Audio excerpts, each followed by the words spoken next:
Hello everyone, my name is Heather and welcome back to my channel, or welcome to my channel if you are new. I have just filmed a reacting to Pinterest life advice video and I have some extra time today, so I'm just, yes, I am it's the same day, it's the same outfit, same everything. But here I am. I'm filming this video as well because I have time, and time is a finite resource for me. I said it in the other video, but I'm gonna say it here. This is a video purely for entertainment purposes. I am in no way advertising my services as a therapist, but I do wanna make it clear that I am a registered associate marriage and family therapist. I did get my master's degree in marriage and family therapy, so that is my educational and professional background. I'm working towards getting my license in marriage and family therapy, and I will be starting a doctorate program this fall in the same field. So the other thing I want you to know is that I spend a lot of time on Pinterest. A lot of time. It's probably, if you could consider Pinterest a social media app, it's probably the one I spend the most amount of time on, and I'm okay with that because when I go on Pinterest, I can convince myself for a brief time that I'm gonna get my life together. All of the answers to the questions I have about getting my life together, I know are available to me on Pinterest. I just know it. And then I close out of the app and nothing changes. But that's okay. It's just my little escapism. But because I'm on Pinterest a lot, and because I also have a fascination with aesthetics and like blank core kind of content, I have also run into the dark feminine aesthetic. Ooh. And actually it's influenced me because I have been getting my nails done, like getting acrylics and getting them filled ever since March. I got them originally for my brother's wedding because I just wanted to look really good. So I've invested a lot in how I looked for my brother's wedding, but then I'm like, all right, I got these nails, I've gotten used to them, let me just keep having fun with them. And now I have not taken them off. But at one point I had these very light, very, I guess, light feminine kind of nail looks I was going for, very bright colors, light, you know, lavender, like the French tips and flowers and things like that. And then one day I'm like, no, this is not me. I am darker than this. Like I'm a winter, fall kind of person, even in the summer. I'm a summer baby, but my aesthetic is very fall, which is weird because the pink, I don't know, I'm a complex individual. So I started by getting really dark red nails, and so I'd be on Pinterest looking at that wine red nails, and then I'm being fed like dark feminine content, and then it was like a cycle. It was reciprocal. Like then I got black nails, and then now it's like this, I don't even know, sometimes it looks brown, sometimes it looks like burgundy, and they're the longest they've ever been. So I feel very dark feminine with my nails right now, but I didn't do my makeup to try to be dark feminine because I just don't wear makeup anymore. So I don't know, that's still my dark academia aesthetic bleeding through because it's a very bare face. You know, we're just too busy to do makeup. We just are so busy studying our Greek and Latin. What happened? What was the journey? The journey was I was on like That Girl Aesthetics, Clean Girl Aesthetic pages, whatever. Then suddenly I come across the Red Smoothie Girl aesthetic. It was my gateway. The Red Smoothie Girl was my gateway into the dark feminine aesthetic. So I'm like, I gotta react to this through the lens of my educational background, because I just think some of this advice is really funny. Like, it's not wrong per se, but it can be taken to the extreme real quick and can be very problematic. So first of all, a lot of these are like screenshots of, I think, TikToks. I mean, clearly I think it says TikTok. It might be, no, this one actually might be an Instagram reel. You got like the girl, right? So you can see the vibe. She's got the sunglasses. She's got, I'm wearing Sailor Moon pajama bottoms. You didn't see that. This is fine. But the legs, right, with the stockings, because Dark feminine, the dark feminine girly is very sensual. She's dark, she's mysterious. She's got like the long nails because she's high maintenance, but she doesn't care that much. She's wearing blacks, she's wearing reds, like these dark colors, dark feminine, but in like feminine silhouettes, so very form-fitted, or you've got like silk, satin, maybe like leather and lace kind of thing. So very seductive, very sensual. Okay, dark feminine tips. Don't be desperate. What is yours will come to you. Don't be desperate. Desperate is not dark feminine. Like, that's being a pick-me girl, right? We don't want to be the pick-me girl. I don't like that term. I think it's mean. I don't know. Maybe it's because I've been the pick-me girl in my life at various points in my life. So, but no, dark feminine is not like the antithesis to the pick-me girl, but they're in different camps, okay? Might be kind of the rejection of the pick-me girl in some ways. Dark feminine girl is like cool girl, but more high maintenance, I think. She does get her nails done. She does get her hair done. She does do her makeup, and she cares about her clothes. Walk with confidence. You're in charge. This is something I do really like about the dark feminine aesthetic. I did this recently on my walk back home from somewhere. I don't know. I started swaying my hips. And I did it for maybe a block, but it was amazing. It felt so good. I was wearing sweats. It was not cute, but it felt very empowering. And it was that dark feminine, my inner dark feminine coming out. Your energy attracts attention. It's kind of ironic because the dark feminine aesthetic is all about getting as much attention as you can, but you're also like not supposed to want it. But then, does this mean that if these tips don't work, then suddenly you don't care about getting the attention anymore? But then, is it working? Whoa. I don't know how to do editing, cool editing things, but I just, you know the meme where it's like all the numbers, the math numbers are like overlaid across the person's face? That's kind of how I feel right now. Don't let people push you around. Yes. Oh my God, I think this is one of the things about the dark feminine aesthetic that I'm drawn to. Don't let people push you around. I've been such a pushover in my life. I have called myself a doormat for many, many years. A very big life decision I tried to make, I didn't make because I allowed myself to be convinced not to. I'm not gonna go into a lot of details about it because it's all said and done, and I take responsibility for my decisions in there, but I do wish if I could go back in time, I'd probably not let myself get pushed around. I am conscientious though. So this is where I think this can go, if gotten into the extreme, it could be really problematic because we do need to be conscientious of our effect on other people. And if someone is asking us to do something and we're able to do it, and they need us to do it, even if it kind of puts us out a little bit, I think there's a time and place for that, to do that for that other person, and it's not being pushed around. You know what I mean? Like, it's more nuanced than that.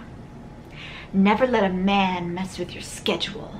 This is very heteronormative. A lot of the dark feminine tips are about getting the attention of a man, learning how to manipulate men. No, don't. I guess don't let a man control your schedule unless like he's your employer and he sets the schedule for your work. I don't know. But I think what they mean by that is maybe like in that episode of Gilmore Girls when Lorelai was telling Rory, don't be that girl. Don't be that girl who sits by the phone on a Friday night or Saturday night waiting for her boyfriend to call. Like, go live your life. I think if we take that piece of advice and maybe go in like a healthy direction, I think that's what they mean. And I would agree with that. These kind of videos are gonna be very difficult for me to film because I cannot help but try to contradict myself as soon as I say something because it's my curse.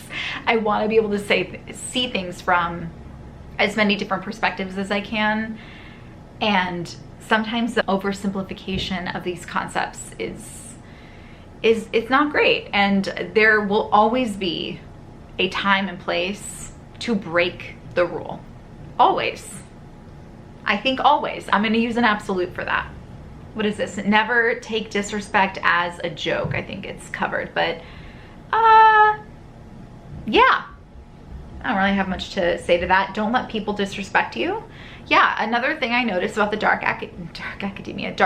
feminine aesthetic is about boundary setting. I think boundaries are so important. I talk to my clients about it a lot. Where I find the dark feminine to veer into sort of problematic territory is they go into the rigid boundary direction, where it's like no time, no place, XYZ. I can't articulate my point, but there are no exceptions. Like, this is your boundary and that is how it is, and never let anyone influence you, and it's like, that's a rigid boundary. So there are 3 types of boundaries: porous, healthy, and rigid. I put air quotes around healthy because like there's a very wide range of what healthy can be depending on the person, the culture, the relationship, the type of boundary, okay? But a rigid boundary is pretty much just what it sounds like. You are not flexible. You do not allow other people's thoughts in any way, thoughts, opinions, feelings, to influence your boundary. And I think we are social beings. We need to be aware of other people when maintaining our boundaries. We just have to. We just have to. So I think boundaries are really important, and respect as a boundary, I think, is really important. Don't let people disrespect you. It's easier said than done, and also this ignores power imbalances too. It could be really hard to maintain this boundary if the person disrespecting you has more power than you. So that can look like a man over a woman, which typically these dark feminine, heteronormative, very like binary, gender binary types of posts, typically they're meant for cis women. But if a man is disrespecting you, and maybe he has more money than you, maybe he has more influence than you, maybe he has more power than you, maybe he's your boss, maybe he's a coworker who's been there longer, maybe he's your partner, like that can have a power imbalance as well. So yes, it's super easy to say don't let anyone disrespect you, but also it can not be easy to follow that advice. Now here we go. Okay. Seduce and manipulate men to get what you want. No. No.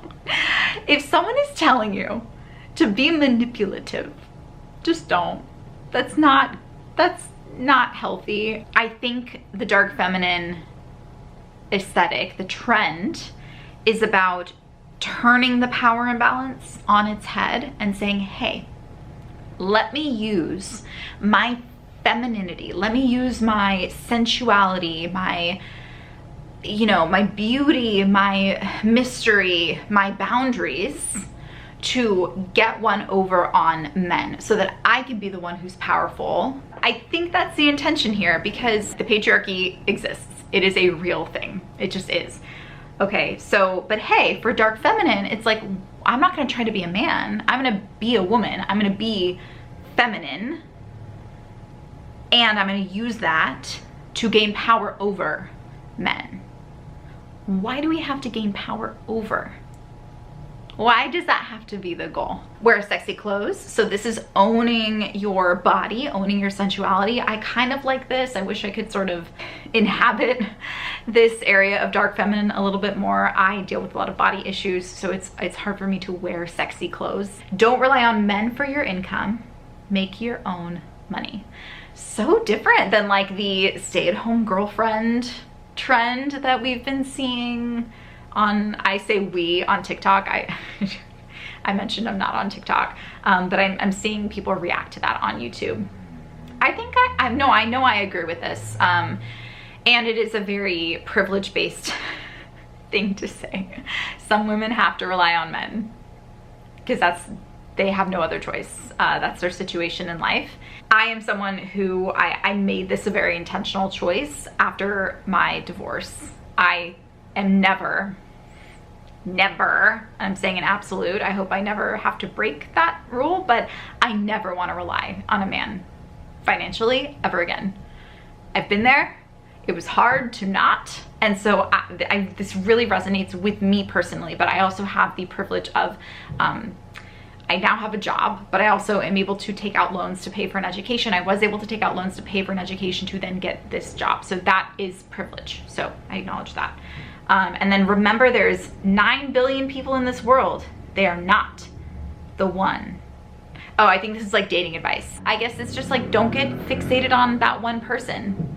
Even though the 9 billion people in this world, they're not all in the demographic that you are gonna be attracted to, and they're not all gonna be available and also attracted to you. And it's just the oversimplification. I don't like that. But okay, so after like 25 minutes of talking about one post, I think the rest of these might go a little bit faster because there starts to become a lot of overlap, right?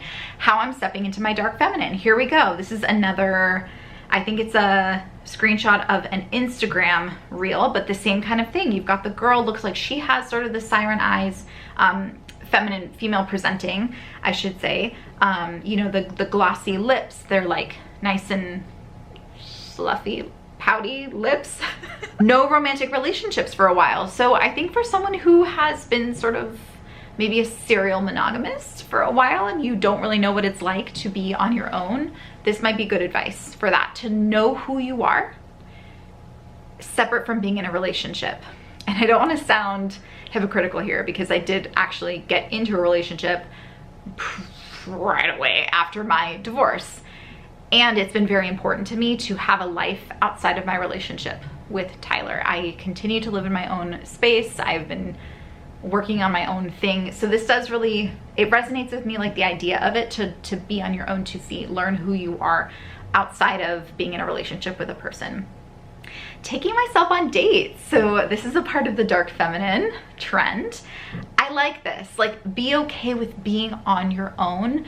Don't wait for a romantic relationship to experience going out in the world, seeing new things, trying new restaurants, going to the movies, going to the mall, going shopping, going to the beach, going to a bookstore. Like there's so much stuff that you can do by yourself if you have the resources for it and if you're able to keep yourself safe. So those are important things, but just the simplified idea of it is kind of nice.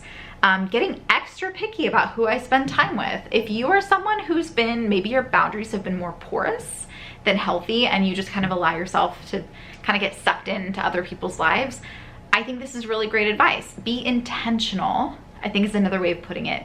Be intentional about who you spend your time with. Is this a person that you feel like your best self around? Is this someone who allows you to be yourself? Do they take advantage of you or not? Are there healthy boundaries with this person? I think that's pretty good advice. Saying it how it is. So there's a lot of dark feminine tips out there about just say it like it is. You know what I mean? Like maybe don't. Like have some tact. Okay, I think be a little diplomatic, be kind. Don't just say whatever you feel like saying without regard for its effect on people. I don't think that's okay. Daily journaling and shadow work. There's something I did want to do in this video, is I wanted to do some of the shadow prompts that I've seen going around on Pinterest.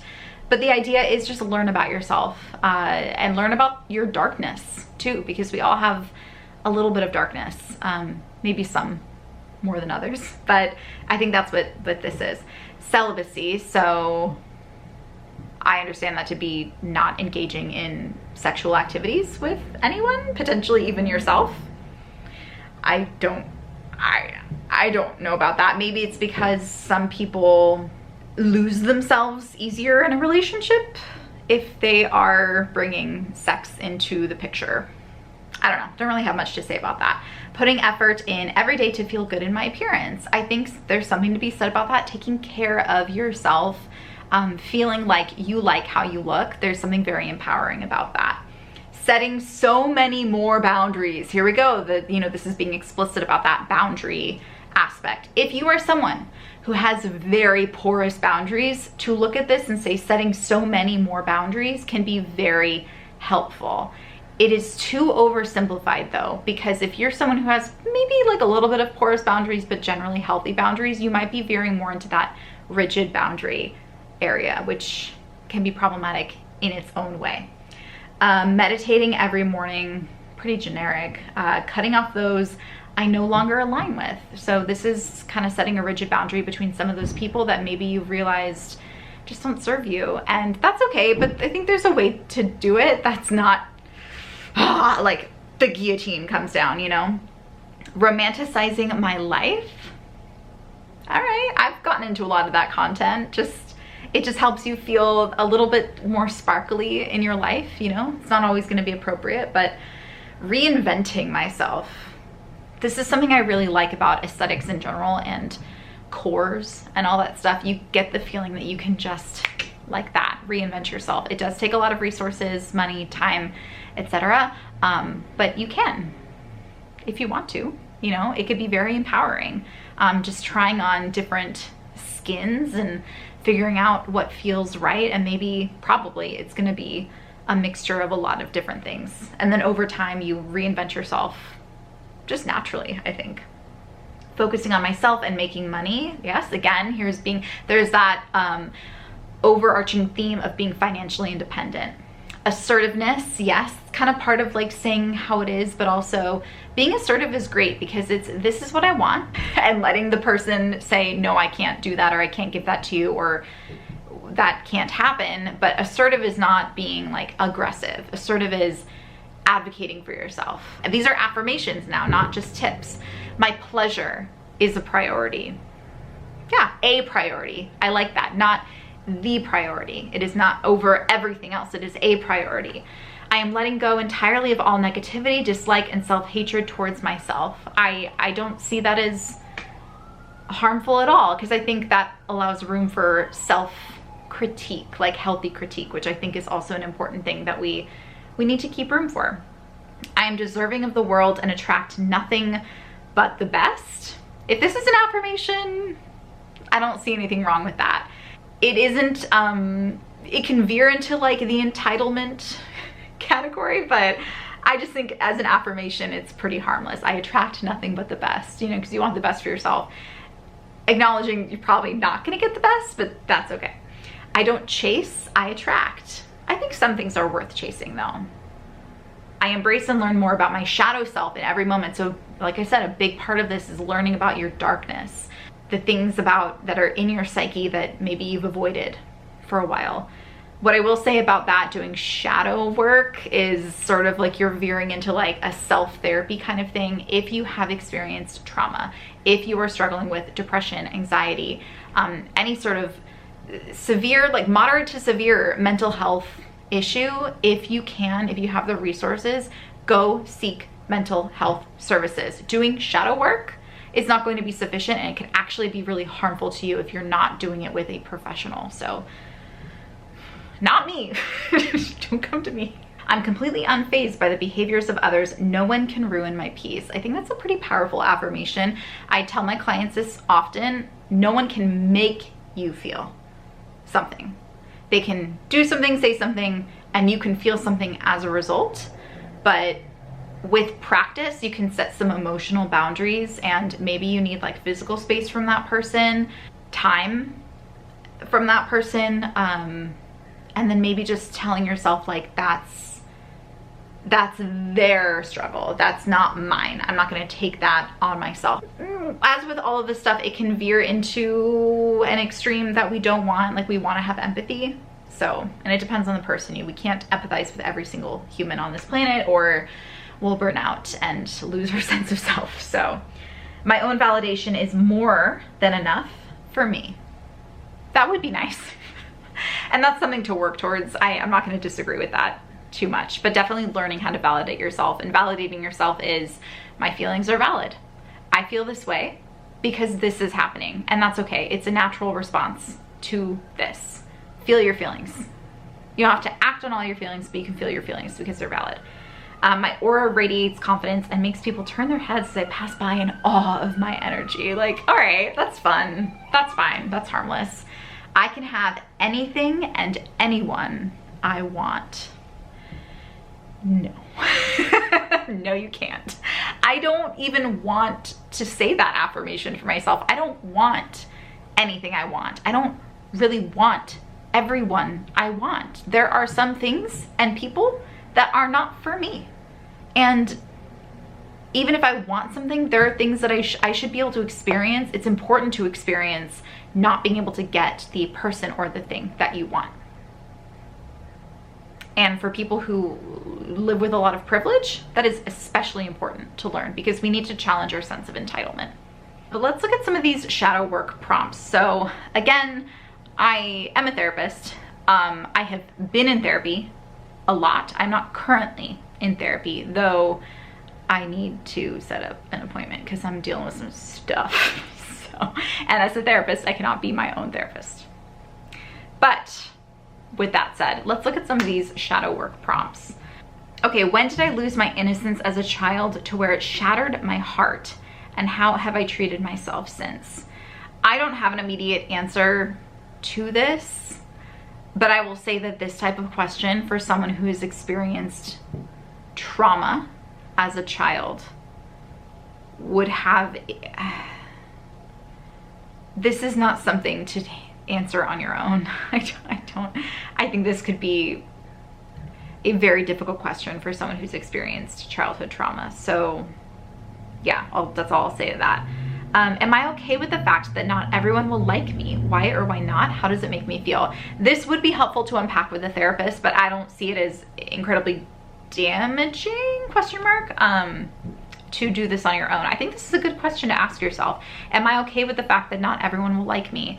I am me, Heather. I am now more than I have been in the past, because I have experienced people just not liking me. I think it can be pretty intense. I think I can come across as overly earnest. And I mentioned like the pick me energy, like me, pick me, you know? And lately I have come to really like myself. Truly, like I have issues with my physical appearance and my body and all of that, but my personality, my intellect, my wit, my sense of humor, I think I'm amazing. I think I'm a very good partner. I think I'm a very good sister, a very good employee. I feel like I'm a good therapist, and I have a lot more to learn, but I'm really proud of kind of the role I play in a lot of people's lives and in my own life. So I am okay with the fact that not everyone will like me, because I really do like myself a lot. It was difficult though to come to this place, because if someone doesn't like me, like what are the ramifications of that? So how does it make me feel? Maybe a little worried, because if someone doesn't like me, are they going to try to hurt me? Hurt my reputation, hurt my feelings, you know, hurt the people I care about because they don't like me. Like, how far will someone go to impact my life if they don't like me? I think it just makes me feel a little worried. What are things that easily trigger me, and why do they trigger me? Depending on your triggers, this could be something that is not a great question to answer on your own.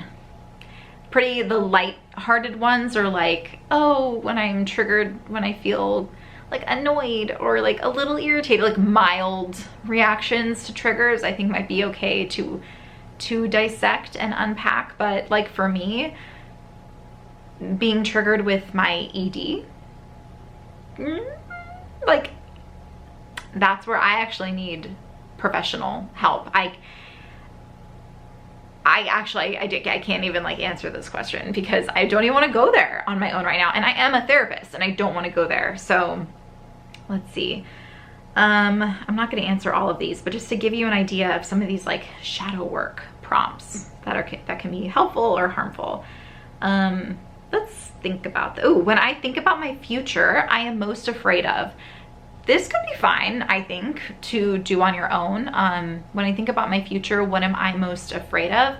I think personally, I'm afraid of not achieving all the goals that I set out for myself, or like looking back at my life and being like, oh my God, I wasted my life or whatever. And that's all that question is. Like, it doesn't really ask you to unpack why. I think you can. I think kind of leaves that door open. But that's pretty surface level, and it could be a great prompt for future introspection. Like, why is that so, that thing that you're afraid of, why is that so important? Why is that so salient? Okay, oh my gosh, I saved so many posts and I only went through like 3 or 4 of them. I have so much to say about this topic. All in all, okay, here are my final thoughts. I think if you don't look too deep into it, the dark feminine trend aesthetic is just a harmless way to embrace your feminine energy. There's just a lot of talk right now about like stepping into your divine feminine, stepping into your feminine energy, your goddess energy, all of that. I think that's great. It's finding empowerment in maybe your identity as someone that is feminine, and I'm not just talking about cis women, but if you in any way feel like feminine applies to you and that resonates with you and you relate to that label, it empowers you to step into that, take ownership of that. It is okay to be that way, and there can be power there. And I think where it becomes dark is you don't have to be the good girl all the time. You don't have to be like the shining goddess, like goddess of goodness or whatever. Like, you can be a little self-serving, and that's okay. So that's the vibe. It's like, be a little selfish. I personally don't think selfish is a bad word. I think we also, let's acknowledge we live in an individualistic society. That's where I'm coming from. That's where I'm speaking to you from. So being a little selfish is okay. You know, put on your own oxygen mask before helping others. Lift yourself up, do your own work, get to know yourself, even the kind of parts of yourself maybe you're a little scared to get to know. You know, there's power in that, because that means that nobody can use that against you. If you're not afraid to face it, no one can use it against you. So I think there's some power in that. You know, owning your sexuality, owning your sensuality, I think there's power in that.